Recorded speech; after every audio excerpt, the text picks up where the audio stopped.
Yang melatar belakangi panjenengan kenapa kok ada keinginan saya ingin menjadi seorang anggota? Langkah apa sih Pak yang sudah dilakukan atau yang mungkin akan dilakukan oleh Komisi B untuk merangkul seluruh para petani-petani ikan? Beralih kepada bagaimana budidaya ikan itu yang tepat, bagaimana budidaya ikan itu yang sekiranya bisa diterima oleh masyarakat yang luas.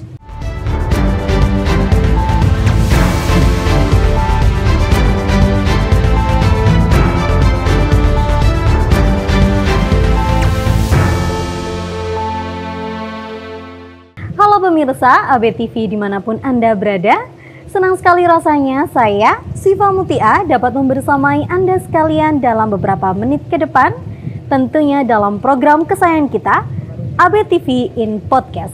Bukan sekedar bicara, lebih dekat, lebih paham. Baik para pemirsa AB TV dimanapun Anda berada, pada saat ini kita akan berbincang terkait tema yang saya pribadi sangat suka. Karena apa? Karena saya salah satu konsumen setia. Apa itu? Kita akan membahas seputar budidaya perikanan tawar, ikan tawar gitu. Nah, ini sangat menarik sekali untuk kita perbincangkan di sini. Nah, ikan tawar ini menu yang kalau bisa nih harus ada setiap harinya ketika saya makan. Ketika saya makan, entah itu sarapan, makan siang atau makan. Karena segitu favoritnya saya dengan ikan, terlebih lagi ikan tawar. Baik, di Indonesia sendiri yang kita kenal dengan keanekaragaman sumber dayanya yang berlimpah, dan salah satunya adalah sumber daya perikanan, entah itu ikan laut maupun juga ikan tawar.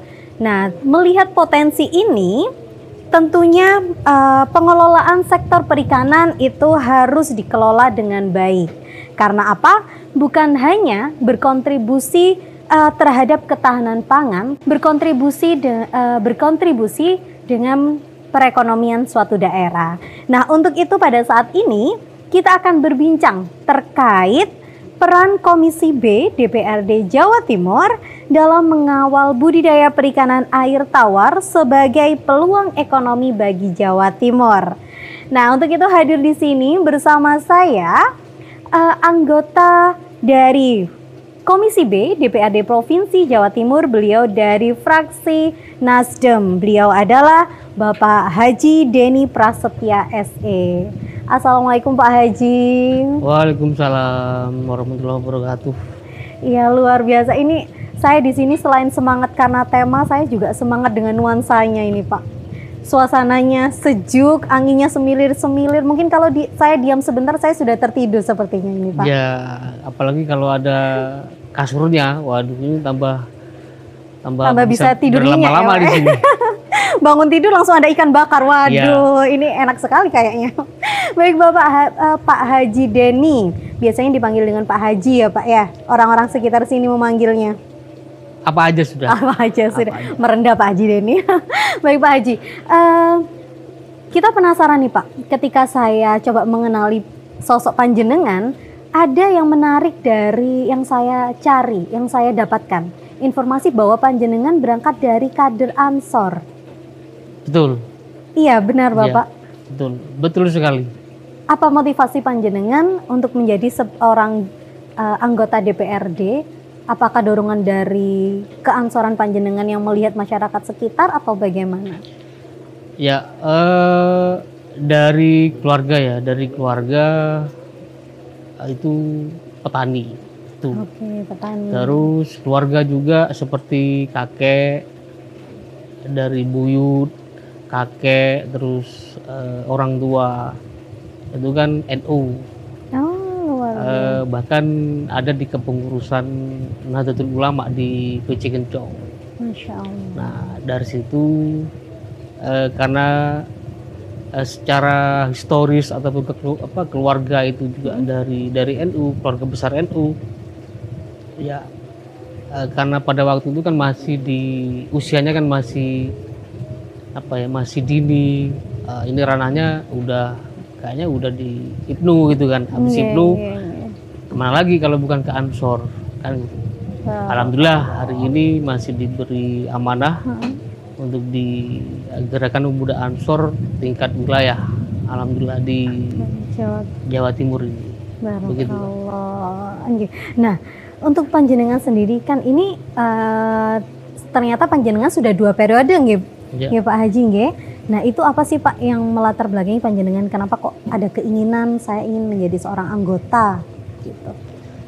Ya karena dari lingkungan, dari teman, dari sahabat, dari rekan-rekan, ada dorongan-dorongan sih, dorongan-dorongan yang di situ mengarah kepada apa nih kira-kira yang bisa untuk kebermanfaatan kepada masyarakat. Nah, salah satunya ya perjuangan-perjuangan yang ada di parlemen seperti di DPRD provinsi, di legislatif. Kita ketahui bersama bahwasanya kita hidup ini kan juga pasti ada kebijakan politik. Iya, benar. Apapun itu, entah itu makan, entah itu minum, entah itu sholat ya. Terus entah itu apapun lah keseharian kita. Contoh misalkan yang pernah kita hadapi seperti adanya COVID-19. Ya. Nah, begitu adanya COVID-19, apapun di semua sektor, entah itu ekonomi, entah itu infrastruktur, entah itu di budidaya ikan, apapun itu, bahkan sampai ke sholat pun itu kan juga ada kebijakan politik. Sholat misalkan berjarak yang awalnya itu sholat ini jaga soft rapatkan barisan gitu ya Pak. Terus makan gitu kan, makan juga tidak boleh di warung, di rumah makan, terus boleh tapi dengan kuota yang sekiranya itu juga tidak masyarakat ataupun pembeli itu juga tidak banyak. Bahkan ke budidaya ikan pun juga berpengaruhnya itu ya karena pada waktu terjadinya COVID-19 itu semua dari sektor ekonomi, sektor apapun itu kan juga kena. Jadi terbengkalai semua. Nah, hari ini dengan pemulihan, proses-proses, bahkan hari ini pun juga ada program yang namanya kayak makan bergizi gratis, ini kan. Terus lagi juga ada program mulianya Pak Presiden beserta dengan Wakil Presiden terkait dengan Koperasi Desa Merah Putih KMP, 1 desa 1 koperasi. Nah, itu apa hadirnya koperasi KMP itu? Paling tidak hadirnya Koperasi Merah Putih itu juga ada perputaran ekonomi, ada peningkatan ekonomi, ada juga mengurangi dari kemiskinan, ada juga yang sasarannya itu mengurangi pengangguran, menambah tenaga kerja, gitu kan. Ketenaga kerjaan pasti itu sudah, karena apa? Kalau sudah ada Koperasi Merah Putih yang di situ juga ada perputaran anggaran, perputaran modal, perputaran uang yang kisaran kurang lebih 3 sampai 5 miliar per desa. Nah, itu pun akan bangkit dengan dengan perputaran tersebut. Contoh misalkan adanya terkait dengan UMKM, adanya juga usaha-usaha kecil seperti budidaya ikan, yang petani-petani ikan itu pun juga akan berdampak mengarah kepada sekaligus untuk tergugah peningkatan produksi. Yang awalnya itu hanya punya 5 kolam bioflok misalkan, ya ini dengan sudah kita mempunyai podakan dengan kelompok yang sudah tercatat di database Dinas Perikanan, akhirnya kan berkeinginan untuk menambah nilai produksi, menambah kolam. Karena apa? Karena hari ini proteknya itu negara kita di samping untuk menjaga ketahanan pangan, swasembada pangan, paling tidak juga perputaran ekonomi yang ada di paling akar di pemerintahan itu, yaitu di desa. Iya, benar. Nah, tidak mungkin seperti ikan tawar, budidaya ikan tawar misalkan kayak lele, seandainya menjadi bahan bakunya makan bergizi gratis, itu dikirim dari Tulungagung, dikirim dari Kediri, yang dikirim jaraknya dari jauh Jawa ya. Tengah, yang notabene bahwasanya pembudidaya ikan yang di Jawa Timur ini ya, yang paling banyak itu kan di wilayah Matraman itu. Oke. Nah, karena hari ini terkait dengan pola-pola seperti itu, tidak mungkin juga pengurus koperasi yang kita ketahui, pengurus koperasi ini ya, pengurus koperasi Merah Putih itu juga dari luar Jawa. Kan nggak mungkin. Oke. Oh, ini sasarannya kan satu desa satu koperasi. Iya. Jelas pengurusnya koperasi itu adalah dari masyarakat desa setempat. Iya benar. Jadi disitulah hari ini masyarakat yang ada di Jawa Timur itu paling tidak peka terkait dengan program prioritasnya dari pemerintah pusat, yaitu Pak Presiden dan Wakil Presiden. Nah, itulah paling tidak yang nanti juga akan akan menumbuhkan perekonomian, akan memulihkan ekonomi dari pasca Covid ini. Tentu sasarannya ke sana sudah.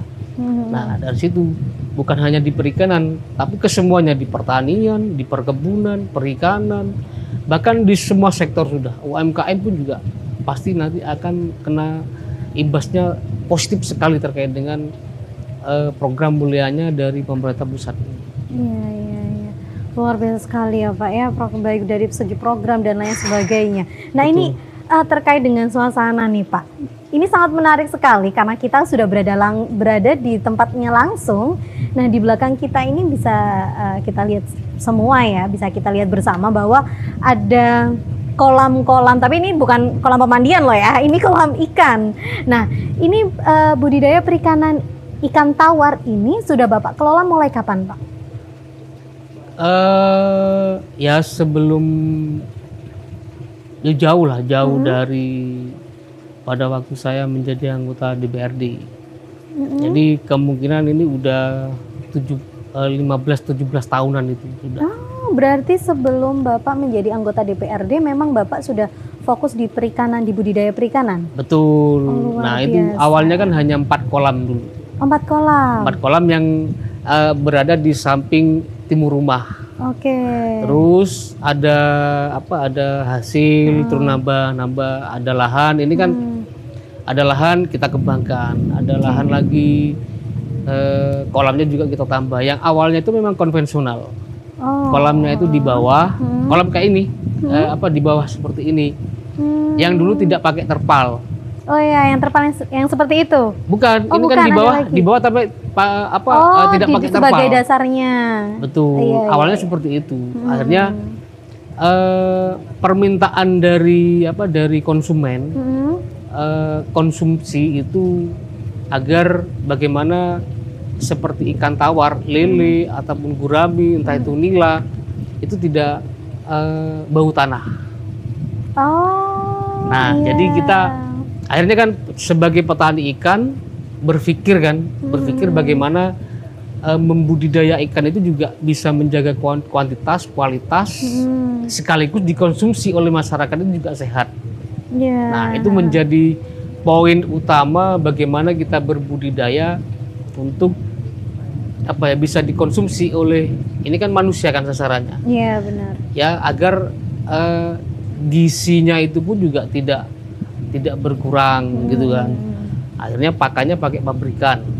Terus setelah itu paling tidak ini tidak berbau tanah, karena kalau sudah masuk ke restoran, nah itu pun juga akan menjadi, karena manajemen dari restoran, resto, terus hotel itu kan tamunya kan juga menjaga juga kan. Iya, Harus benar. dijaga betul bahwasanya terkait dengan ikan itu ikan apa, terus budidayanya seperti apa kan harus diketahui juga. Iya, iya. Apalagi kalau sudah ikan ini dari tempat ini tapi budidayanya kurang bagus. Nah, itu juga menjadi catatan tersendiri. Oke. Yang tidak yang punya budidaya ikan dengan cukup secara umum nanti ini juga akan kena imbasnya. Iya. Nah, butuh proses juga untuk mengarah perjalanan beralih kepada bagaimana budidaya ikan itu yang tepat, bagaimana budidaya ikan itu yang sekiranya bisa diterima oleh masyarakat yang luas. Karena pemikiran-pemikiran, pemahaman-pemahaman terkait dengan budidaya itu kan beda-beda, Mbak. Iya, iya. Beda-beda, bahwasanya antara tempat di sini dengan tempat teman-teman yang di selatan itu kan juga mungkin juga beda. Apalagi kalau mengarah kepada dekatnya dari pesisir, seperti di Gumumas, seperti di pesisir pantai selatan. Nah, itu kan juga cara-caranya pun juga juga berbeda. Begitu. Gitu. Tapi intinya terkait dengan budidaya ini, kalau sudah terkait dengan pakannya itu pakan yang pabrikan, insya Allah itu pun juga bisa diterima dengan baik lah, dengan konsumsi. Daya dengan jual lebih masyarakat tinggi pengonsumsi. juga gitu ya Pak ya. Betul. Oke, nah ini Pak, kan kalau misalnya di Pasuruan kita kan kenalnya itu bahwa perikanan ikan tawarnya itu lebih ke ikan nila hitam. Betul. Nah kalau misalnya di Gresik itu ikan bandeng, yang katanya ikan pengelolaan ikan bandeng perikanan air tawar yang paling sering diminati adalah ikan bandeng. Ya. Nah kalau misalnya di sini Pak, ini ikan apa Pak? Lebih kepada ikan apa? Kalau di sini kalau nila itu kan nila yang hitam di sini. Hitam tapi yang tidak begitu pekat. Yang banyak macamnya ya Pak ya? Iya. Kalau wilayah agak ke barat, Jawa Tengah, Jawa Barat itu kan nila yang merah itu. Oh iya. Berarti modelnya kalau orang ini ada orang kulit putih, kulit hitam gitu ya Pak ya? Karena dari masyarakat di sini, kalau melihat potensi dari wilayah Jawa Timur itu pun seperti lele, gurami, nila, bahkan hari ini yang lagi berproses untuk menjadi naik daun hari ini, patin. Oh, ikan patin. Ikan patin. Nah, terus ada lagi yang nilai ekonomisnya itu prosesnya itu juga cepat, tapi butuh perawatan yang lebih intens, itu seperti udang faname. Udang faname, iya. Kalau udang itu ada udang windu, ada udang faname. Udang faname ini yang berpotensi budidayanya itu di air tawar. Yang awalnya itu di air payau, lalu diproses, disterilkan ke air tawar. Jadi, nah itu saat ini mulai berkembang budidaya udang. Tapi udangnya ini udang fanamenya udang faname tawar. Untuk ukurannya dia yang kecil atau yang? Nah kalau di macam-macam di sini. Kalau misalkan lele ya, lele itu untuk lokal kurang lebih 8 ekor sampai 12 ekor. Untuk wilayah di Jember, Lumajang, Surabaya, kisaran itu 8 ekor sampai 12 ekor per kilo. Iya. Nah, kalau keluar Jawa seperti di Bali, seperti di NTB, nah itu permintaan dari konsumen itu ukurannya 5 sampai 7 ekor. Oh, jadi besar-besar ya, Pak? Betul. Nah, ada lagi seperti udang misalkan. Udang itu kalau di sini ada variatif juga harganya. Kalau yang 50 ekor per kilo itu kurang lebih bisa sampai 75.000 per kilo. Kalau 100 ekor per kilo. Itu lebih kecilan lagi ya Pak ya? Iya, lebih kecilan lagi. Itu kurang lebih di 50 sampai 60 ribuan. Itu kalau di sini ya, di sini. Iya. Nah, gurami misalkan. Gurami beda-beda juga pasarnya. Ada permintaan misalkan kayak gurami di lokal-lokal sini ada yang 1 kilo itu isi 5 sampai 6. Kalau ke Bali itu pun juga ada yang isi 2, ada yang isi 3, seperti itu. Ada faktor lain Pak yang bisa mempengaruhi kenapa perbedaan sampai yang satunya besar dengan ukuran yang seperti itu, satunya, atau ada suntikan atau misalnya kayak dari segi makanan atau perairannya? Bukan, jadi pasar ini kan juga pasar yang beda-beda. Oke. Seperti di Bali dengan yang di Surabaya ini kan juga beda. Kalau Surabaya, Sidoarjo, Pasuruan itu kan kalau lele itu 8 ekor sampai 12 ekor per kilo. Kalau di Bali permintaannya itu 5 ekor sampai 7 ekor per kilo. Nah itu kan pasti dengan ukuran yang berbeda kan Pak, maksudnya. Betul. Nah yang mempengaruhi kenapa ikan itu bisa beda ukurannya sampai signifikan seperti itu? Ya, yang pertama karena konsumennya kan. Oke. Konsumennya permintaan seperti itu. Oke. Terus terinfokan kepada pedagangnya bahwasanya konsumen yang ada di Bali permintaannya 5 sampai 7 ekor. Karena kesukaan, mungkin kesukaan ya. Kesukaan atau berbeda karakternya dari orang Bali dengan Surabaya dengan wilayah Jawa Timur ini kan juga beda. Nah, dari situ kembali kepada petani. Setelah terinfokan kepada petani kan juga berpikir bagaimana menyiapkan barang ini, permintaan dari konsumen yang misalkan dari Bali 5 sampai 7 ekor misalkan. Nah, itu kan juga butuh tambahan waktu. Iya, benar. Terus kalau seandainya kebutuhannya itu 8 ekor sampai 12 ekor di kebutuhan lokal yang ada di Jawa Timur ataupun Surabaya dan sekitarnya lokal. Nah, itu kan juga tidak butuh waktu, tapi butuh misalkan dari rentetan kita budidayanya 2 bulan 20 hari misalkan. Nah, itu 2 bulan 20 hari itu sudah menjadi kurang lebih 8 ekor sampai 12 ekor. Nah, kalau misalkan mengarah kepada Bali itu kan 5 sampai 7 ekor. Berarti kan ada tambahan waktu.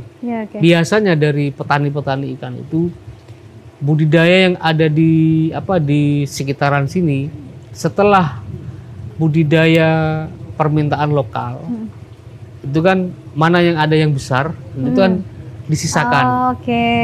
Ada lagi juga yang berpikiran khusus kita bikin Bali misalkan 5 sampai 7 ekor. Karena pengiriman teman-teman pedagang itu kan juga kurang lebih di atas 1 ton per tonase. Untuk sekali kirim 1 ton 2 kintal, 1 ton 4 kintal gitu. Oke. Nah, itu sebetulnya ada manajemen manajemen tersendiri lah. Kalau bicara terkait dengan pertanian, saya kira teman-teman yang membudidaya bukan mula tapi yang sudah lama-lama itu pun sudah punya pakemnya sendiri-sendiri sudah. Cuma hari ini yang perlu kita jaga memang dari kualitas ini. Kualitas bagaimana pakan itu juga sekiranya juga pakan dari yang tidak kotor kan gitu. Karena image dari kalau dulu konvensional itu budidaya ikan ini budidaya yang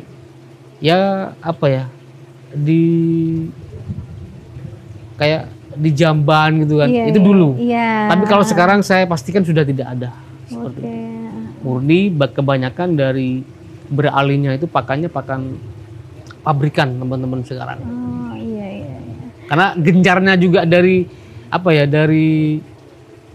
media sosial, media-media inilah seperti IG, seperti Facebook, macam-macam itu pun juga banyak juga yang kalau melihat komen-komen, wah ini jorok gitu kan, wah ini bagus kan. Itu ya masyarakat lah yang menilai. Oke.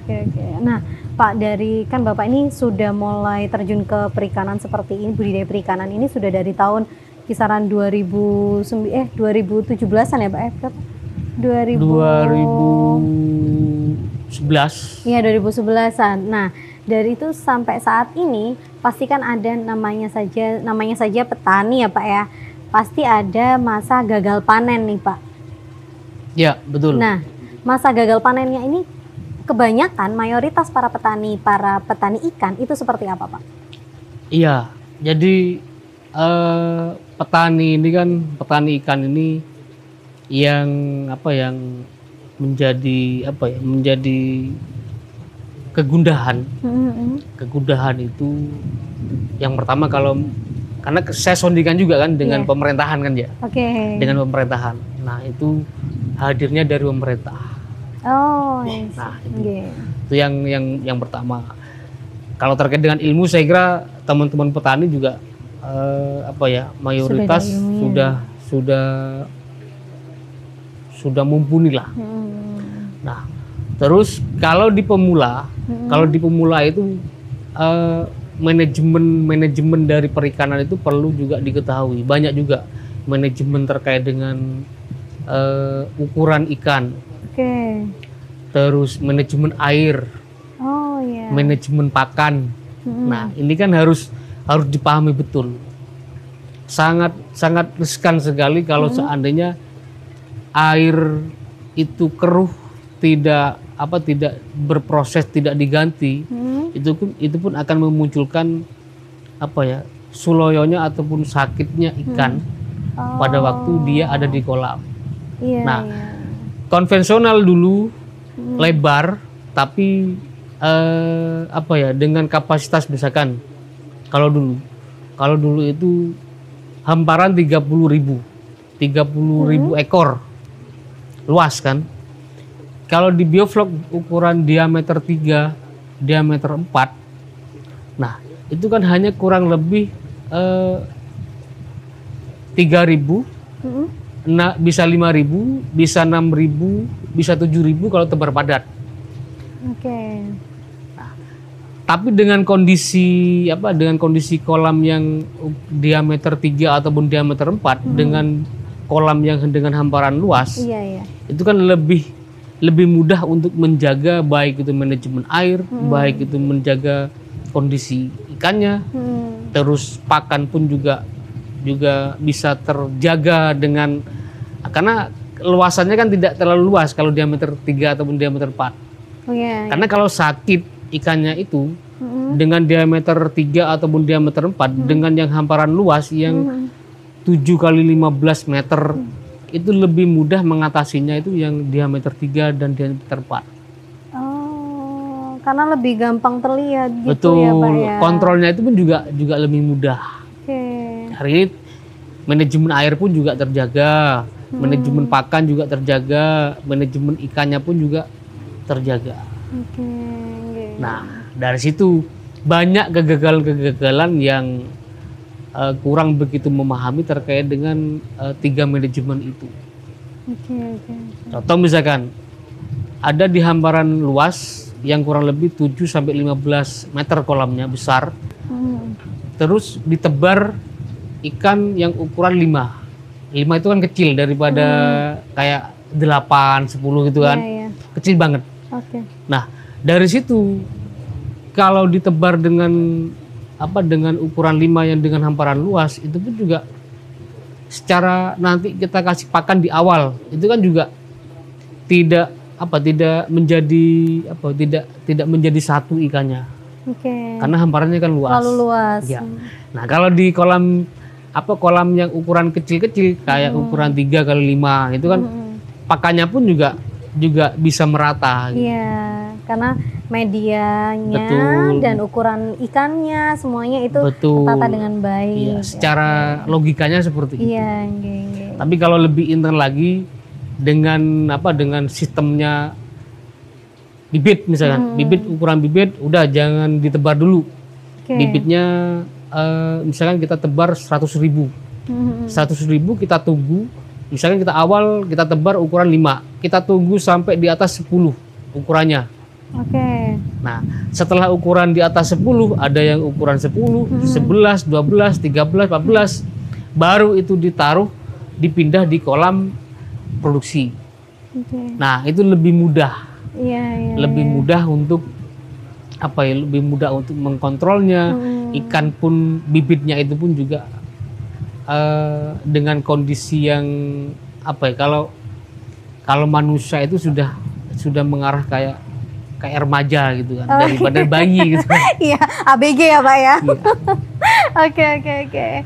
Nah, ini Pak, dari tadi kan Bapak juga sekilas mengatakan bahwa dalam menangani kegagalan atau keberhasilan suatu budidaya perikanan dan lain sebagainya, itu kita juga butuh peran dari pemerintah sendiri. Betul. Nah, salah satu nih Pak, kan Bapak sudah ada di legislatif nih, Ya. di Komisi B saat ini, Betul. di DPRD Jawa Timur. Nah, langkah apa sih Pak yang sudah dilakukan atau yang mungkin akan dilakukan oleh Komisi B untuk merangkul seluruh para petani-petani ikan? Hari ini kita berproses untuk rancangan peraturan daerah Oke. di Komisi B. Mm-mm. Kapan hari kita membahas terkait rancangan peraturan daerah petambak garam, Mm-mm. petambak ikan, Mm-mm. terus budidaya ikan. Oke. Nah, itu menyempurnakan rancangan peraturan daerah terkait dengan budidaya ikan termasuk itu. Nah, proses hari ini masih pembahasan. Mengarah rancangan peraturan daerah. Draftnya udah kita bikin bersama dengan teman-teman Komisi B, dengan tim ahli juga, kerjasama juga, karena mungkin nanti setelah